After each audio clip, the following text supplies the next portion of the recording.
चुनाव का माहौल है और चारों तरफ सियासी चर्चाओं का बाजार गर्म है। जिसे देखो वो अपने अपने तरीके से चुनावी विश्लेषण करने में लगा है और राजनीति के महारथी अपनी गोटियां फिट करने में। मध्य प्रदेश में भी यही सब कुछ हो रहा है, लेकिन इस सूबे के मिजाज के मुताबिक जहां बहुत ज्यादा हो हल्ला नहीं होता, बात का बतंगड़ उतना नहीं बनता जितना अन्य राज्यों में होता है। और यही वजह है कि मध्य प्रदेश में सियासी चाल भले ही मंथर गति से चलती हो, लेकिन बीजेपी के लिए ये सूबा किसी वरदान से कम नहीं है।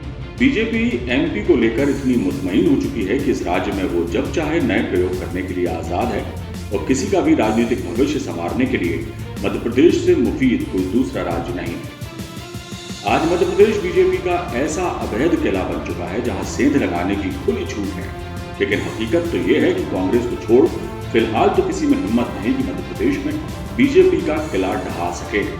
समंदर में समा जाने से जैसे दरिया अपना वजूद खो देता है, लेकिन इसके उलट कांग्रेस समेत कई दलों के नेता आज बीजेपी के समंदर में समा जाने को व्याकुल नजर आते हैं, क्योंकि उन्हें भरोसा है कि ऐसा करने पर उनका वजूद कायम रहा आएगा। मध्य प्रदेश में ये सिलसिला जारी है। बहरहाल बात बीजेपी के लिए वरदान बन चुके मध्य प्रदेश में विधानसभा चुनाव हो या लोकसभा के चुनाव, यहाँ उसका रौब दाब ऐसा हो गया है, खासतौर से लोकसभा की नजर से देखें तो किसी भी सीट पर किसी को भी बीजेपी खड़ा कर दे, जीत तय मानी जाती है। छिंदवाड़ा हालांकि फिलहाल तो अपवाद है और सियासत में मिथक टूटे भी जाते हैं, ये भी सच्चाई है। खैर, जैसा हमने बताया कि मध्य प्रदेश में बीजेपी बेखौफ होकर अपने प्रयोग कर सकती है, तो वैसा हो रहा है।